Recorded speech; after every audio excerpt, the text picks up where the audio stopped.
ጤና ይስጥልኝ ክቡራን ተመልካቾቻችን ከኢሳት ነጻ የህዝብ ሚዲያ የሰዓቱን ዜና ይዘንላችሁ ቀርበናል ከዜናዎቹ ጋር ትግስት ተስፋዬ ነኝ አብራችሁን ነው ቀዳሚ ወዳደረግነው መረጃ አልፋለሁ ታላቁ የኢትዮጵያ ህዳሴ ግድብ እኔ ብቻ ልጠቀም የሚል የቅኝ ግዛት ትርክትን ታሪክ በማድረግ በተፋሰሱ ሀገራት መካከል የውሃ ሀብት ትብብር አዲስ ምዕራፍ መክፈቱን በተባበሩት መንግስታት ድርጅት የኢትዮጵያ ምክትል ቋሚ መልእክተኛ አምባሳደር ዮሴፍ ካሳይ ገለጹ ኢትዮጵያ ከተፋሰሱ ሀገራት ጋር በጋራ የመልማት መርህ በትብብር ለመስራት ቁርጠኛ መሆኗን ተናግረዋል 80ኛው የተባበሩት መንግስታት ድርጅት ጠቅላላ ጉባኤ በኒውዮርክ መካሄዱን ቀጥሏል ኢትዮጵያ በተመድ የግብጽ ተወካይ በጠቅላላ ጉባኤው ላይ ባደረጉት የፖሊሲ ንግግር ላይ ኢትዮጵያን አስመልክቶ ላቀረቡት የሐሰት ክስ ምላሽ ሰጥታለች በተመድ የኢትዮጵያ ምክትል ቋሚ መልእክተኛ አምባሳደር ዮሴፍ ካሳይ በጠቅላላ ጉባኤው ላይ የስነ ስርዓት ደንብ ላይ የተቀመጠውን ምላሽ የመስጠት መብት ተጠቅመው ግብጽ ላነሳቸው ሐሳብ መልስ ሰጥተዋል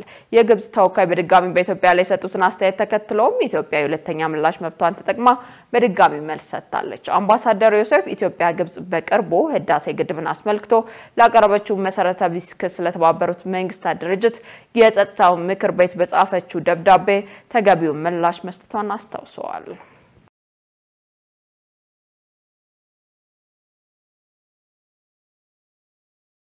በተያዘ ዜና የታላቁ የኢትዮጵያ ህዳሴ ግድብ ለጉብኝት ክፍት መደረጉ የቱሪዝም ዘርፉን ይበልጥ በማነቃቃት ለዘርፉ እድገት ትልቅ አቅም እንደሚፈጥር የቱሪዝም ዘርፍ ምሁራን ገለጹ ታላቁ የኢትዮጵያ ህዳሴ ግድብ ጳጉሜ 4 ቀን 2017 ዓ.ም በጠቅላይ ሚኒስትር ዶክተር አብይ አህመድ መመረቁ ይታወቃል የቱሪዝም ከፍተኛ ተመራማሪና ጻፊ መምህር አያሌው ሲሳይ ታላቁ የኢትዮጵያ ህዳሴ ግድብ ለቱሪዝም እድገት የሚያበረክተው አስተዋጽኦ ከፍተኛ መሆኑን ገልጸዋል በግድቡ አማካኝነት የተፈጠረው ንጋት ሐይቅና ደሴቶች የተለያዩ ሁነቶችን ለማካሄድ ምቹ አጋጣሚ የሚፈጥሩ መሆናቸውንና በቱሪስቶች ዘንድ የኢትዮጵያን ተመራጭነት ያሳድጋል ብለዋል በተለይም የውሃ ላይ ስፖርታዊ እንቅስቃሴዎችን ለማካሄድ በጀልባዎች ለመዝናናትና አሳ ለማጥመድ በደሴቶች ላይ ሆቴሎችና ሬስቶራንቶችን ለመክፈት ትልቅ ሚና እንደሚጫወት አብራርተዋል ግድቡ ለጎብኚዎች ክፍት መደረጉ የአካባቢው ማህበረሰብ የቱሪዝም ዘርፉ ተዋናዮች ልዩ ልዩ ምርቶችንና አገልግሎቶችን ለቱሪስቶች በማቅረብ ምጣኔ ሀብታዊ ተጠቃሚ እንዲሆኑ ያስችላል ብለዋል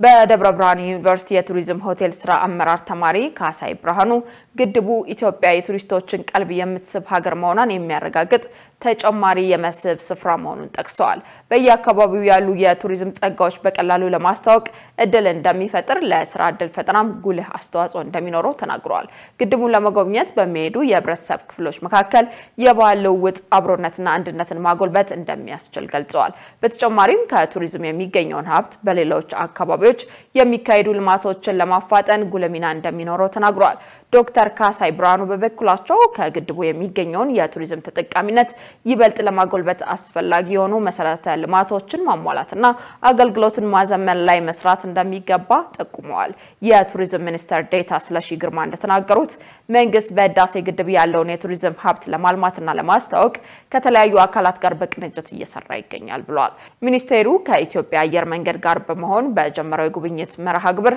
የተለያዩ ጎብኚዎች ህዳሴ ግድቡን መጎብኘት መጀመራቸውን አስታውቀዋል ግድቡ የፈጠረውን የቱሪዝም ስፍራ ከሌሎች በአካባቢው ከሚገኙ የቱሪዝም መስህቦች ጋር በማቀናጀት የማስተዋወቅ ስራ እየተሰራ እንደሚገኝ አቶ ስለሺ ገልጸዋል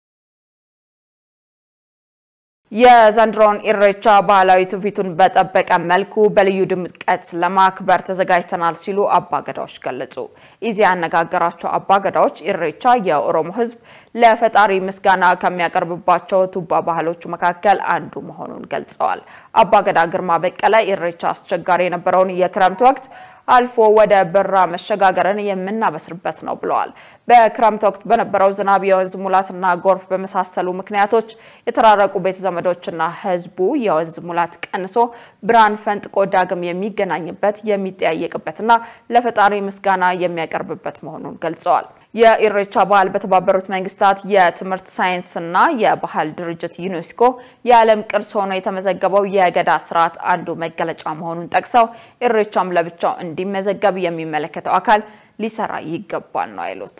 ኢሬቻ ሁሉም በጋራ የሚያከብረውና የአብሮነት መገለጫ መሆኑን የተናገሩት ደግሞ አባ ገዳ ወልደ አብ ናቸው። በዓሉ የምስጋና የሰላምና የአንድነት በዓል መሆኑን ጠቅሰው ለህዝቦች መስተጋብር አስተዋጽኦ ያለው መሆኑን ተናግረዋል። ዘንድሮ የሚከበረው ኢሬቻ ሀገራችን ታላቁ የህዳሴ ግድብን ባስመረቀችበት ማግስት እንዲሁም በኮሪደር ልማት ሰፋፊ ስራዎች በተሰሩበት ወቅት መሆኑ ልዩ ያደርገዋል ሲሉ አባ ገዳዎቹ ተናግረዋል። በዓሉ ባህላዊ ትውፊቱን በጠበቀ መልኩ እንዲከበር ዝግጅት በማድረግ ላይ መሆናቸውን ጠቁመዋል። የኢትዮጵያ ቅርስ ባለስልጣን ዋና ዳይሬክተር ረዳት ፕሮፌሰር አበባው አያሌው ኢሬቻን ጨምሮ በኢትዮጵያ የሚከበሩ የአደባባይ በዓላት ሰላምን፣ ፍቅርንና አንድነትን የሚያጠናክሩ ናቸው ብለዋል። ኢሬቻ የኦሮሞ ህዝብ ለረጅም ዓመታት ጠብቆ ካቆያቸው ድንቅ የገዳ ማህበራዊ እሴቶች መካከል አንዱ መሆኑን በማንሳት የፍቅርና የአብሮነት መገለጫ መሆኑን ገልጸዋል። ኢሬቻ ለቱሪዝም መስህብነት ብሎም ለሀገር ኢኮኖሚ እድገት ከፍተኛ ፋይዳ እንዳለው ተናግረዋል። ባህላዊ እሴቱን ጠብቆ ከትውልድ ወደ ትውልድ እንዲሸጋገር ማልማትና መንከባከብ እንደሚገባ አስገንዝበዋል።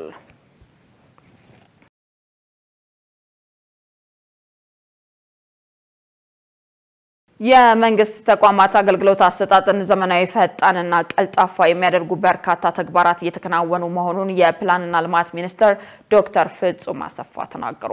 በአማራ ክልል ባህር ዳር ከተማ መሶብ የአንድ ማዕከል አገልግሎትን የክልሉ ርዕሰ መስተዳድር አረጋ ከበደ፣ የፕላንና ልማት ሚኒስትር ዶክተር ፍጹም አሰፋና ሌሎች ከፍተኛ የመንግስት የሥራ ኃላፊዎች መርቀው ስራ አስጀምረዋል። በዚሁ መርሃ ግብር ላይ ተገኝተው ንግግር ያደረጉት የፕላንና ልማት ሚኒስትሯ ፍጹም አሰፋ እንደ ሀገር የአገልግሎት አሰጣጥ ችግርን በዘላቂነት በመፍታት ቀልጣፋ አሰራር ለመዘርጋት የተቀናጀ ጥረት እየተደረገ መሆኑን ገልጸዋል። ለዚህም አንዱ መሶብ የአንድ ማዕከል አገልግሎት መሆኑን አንስተው በሁሉም አካባቢዎች ተግባራዊ እየተደረገ ነው ብለዋል። የመንግስት ተቋማት የአገልግሎት አሰጣጥን ዘመናዊ ፈጣንና ቀልጣፋ ማድረግ የሚያስችሉ በርካታ ተግባራት እየተከናወኑ መሆኑን አንስተው በተጠናከረ መልኩ እንደሚቀጥል አረጋግጠዋል። በሁሉም ዘርፎች የተጀመሩ የሪፎርም ስራዎች ተጨባጭ ውጤት እያመጡ መሆኑን አንስተው መሰል ስራዎች ተጠናክረው ይቀጥላሉ ብለዋል።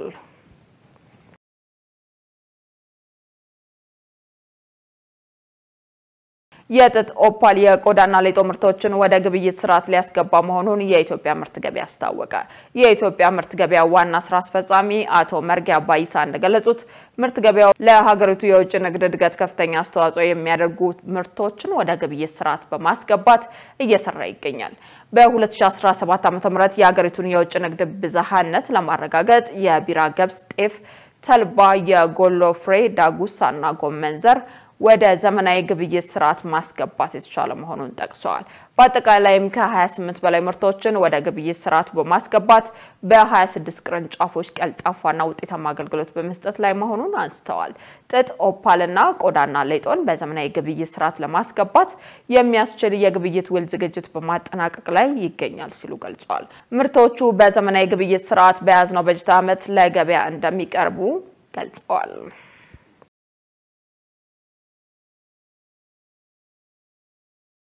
ክቡራን ተመልካቾቻችን ከኢሳት ነጻ የህዝብ ሚዲያ ዜናዎቻችን ቀጥለዋል። በቀጣይነት ወደ ውጭ ዘገባዎች አምራለሁ። የተባበሩት መንግስታት አንስቶ የነበረው ማዕቀብ በድጋሚ መመለሱን ተከትሎ ኢራን ውጥረቱን እንዳታባብስና ድርድር እንድትቀጥል ዩናይትድ ኪንግደም፣ ፈረንሳይና ጀርመን ጥሪ ያቀረቡ። በኢራን ላይ ማዕቀቡን በድጋሚ የጣሉት ሶስቱ ሀገራት ኢራን በኒውክሌር ኃይል ጋር ተያይዞ ባለው ውጥረት ምክንያትና ለዚህም ትብብር ባለማሳየቷ ማዕቀብን ከመመለስ ውጪ ምንም ምርጫ እንዳልነበራቸውና የመጨረሻው አማራጫቸው እንደሆነ ገልጸዋል። አገራቱ በጋራ በወጣው መግለጫ ኢራን ውጥረቱን ከሚያባብስ ድርጊት እንድትታቀብ እናሳስባለን ያሉ ሲሆን የተመድን ማዕቀብ እንደገና መመለስ የዲፕሎማሲያዊ ጥረት ማብቂያ አይደለም ብለዋል። ባለፈው ሳምንት የኢራኑ ፕሬዝዳንት ማሱድ ፔዜሽኪን ሀገራቸው የኒውክሌር የጦር መሳሪያ ማበልጸግ ፍላጎት እንዳልነበራት ገልጸው ዓለም አቀፉ ማዕቀብ እንደገና መመለሱን ፍትሃዊ ያልሆኑ እድላዊና ህገወጥ ሲሉ አውግዘውታል። ተመድ ቅዳሜ ዕለት ባካሄደው ጉባኤ በኢራን የኒውክሌር ፕሮግራም ላይ ጉልህ የሆነ የዓለም አቀፍ ስምምነት መደረሱን ተከትሎ ከ10 ዓመት በፊት አንስቶ የነበረው የኢኮኖሚና የጦር ማዕቀቦች ዳግም ተመልሰዋል። እንደ አውሮፓውያን 2016 ኢራን እንድታቆም የተደረገውን የኒውክሌር እንቅስቃሴዋን እንደገና አጠናክራለች በሚል አሜሪካ ከስምምነቱ ወጣለች። ፕሬዝዳንት ዶናልድ ትራምፕ በመጀመሪያው የስልጣን ዘመናቸው በቀድሞ የአሜሪካ ፕሬዝዳንት ባራክ ኦባማ አስተዳደር ወቅት የተደረሰው የጋራ ስምምነት ጉድለት አለበት ሲሉ በመተቸት ነበር አገራቸው ከስምምነቱ እንድትወጣ ያደረጉት። በዚህ ሳምንት መጀመሪያ ላይም ከተባበሩት መንግስታት ጠቅላላ ጉባኤ ጎን ለጎን በሶስቱ ሀገራትና በኢራን መካከል ውይይት ቢደረግም ማዕቀቡ ሊዘገይ የሚችል ስምምነት ላይ መደረስ ሳይቻል ቀርቷል።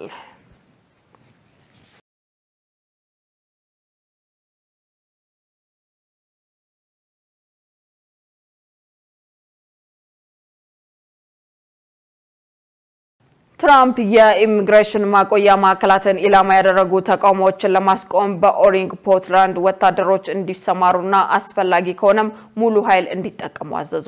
የአሜሪካው ፕሬዝዳንት በትሩዝ የማህበራዊ ሚዲያ ገጻቸው ላይ ባሰፈሩ ጽሑፍ እርምጃው በአንቲፋና በሌሎች የሀገር ውስጥ ሽብርተኞች በከበባ ውስጥ ያለውን የኢሚግሬሽንና ጉምሩክ ባለስልጣን ከጥቃት ለመከላከል ይረዳል ብለዋል። ውሳኔው የትራምፕ አስተዳደር ህገወጥ ስደት ላይ እየወሰደ ባለው ጥብቅ እርምጃዎች ምክንያት በአሜሪካ ከተሞች የወታደሮች ስምሪት እየተስፋፋ መምጣቱን የሚያሳይ ነው። አሁን ላይ በፕሬዝዳንት ትራምፕ የተወሰደው እርምጃ ከዲሞክራቲክ ህግ አውጪዎች ተቃውሞ የገጠመው ሲሆን የፌደራል ወታደሮች በፖርትላንድ መሰማራታቸው አስፈላጊ አይደለም ብለዋል። ትራምፕ በማህበራዊ ገጻቸው ባጋሩ ጽሑፍ የበሬ ዘብ አባላትን አሊያም የአሜሪካ ጦር አባላትን ይሁን የትኛውንም የጸጥታ ኃይል የማሰማራት ፍላጎት እንዳላቸው ያልጠቀሱ ሲሆን ሙሉ ኃይል መጠቀም ሲሉ ምን ማለታቸው እንደሆነ አላብራሩም። በፕሬዝዳንቱ በሚሰጠው አቅጣጫ መሰረት የሀገር ውስጥ የደህንነት መሳሪያ በፖርትላንድ በሚካሄደው ዘመቻ ለመደገፍ የአሜሪካ ጦር ሰራተኞችን ለማነቃቃት ዝግጁ ነን ሲሉ የፔንታገን ቃል አቀባይ ሲና ፓርሊን ለቢቢሲ ተናግረዋል።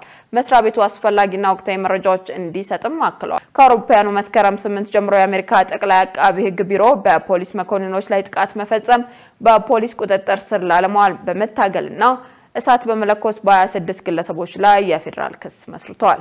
የሀገር ውስጥ ደህንነት መስሪያ ቤት አርብ ዕለት እንደገለጸው ተቃዋሚዎች በፖርትላንድ በሚገኘውና የኢሚግሬሽን ጉምሩክ ተቋም ላይ በተደጋጋሚ ጥቃትና ከበባ ፈጽመዋል።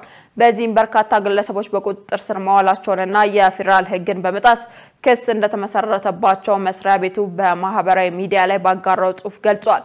በቅርቡ የሀገር ውስጥ የሽብር ድርጅቶች ሆኖ የተፈረጀው ሮሲት አንቲፋ በህገወጥ መንገድ የስደተኛ ማዕከል መኮንኖች ላይ ድብደባ ፈጽመዋል ብለዋል።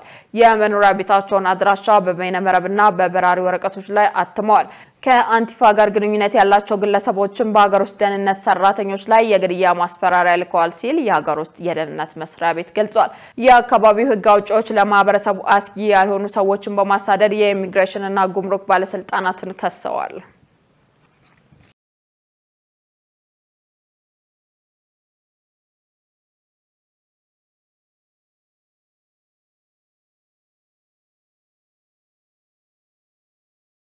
ክቡራን ተመልካቾቻችን ከኢሳት ነጻ የህዝብ ሚዲያ ለሳቱ ያዝናቸው ዘገባዎች በዚህ ተጠናቋል። ዜናዎቹን እየመራው ትግስት ተስፋዬ አብሬያችሁ ቆየው። ቀሪ የኢሳት መሰናዶች ወደ እናንተ መድረሳቸውን ይቀጥላሉ። መልካም ጊዜ።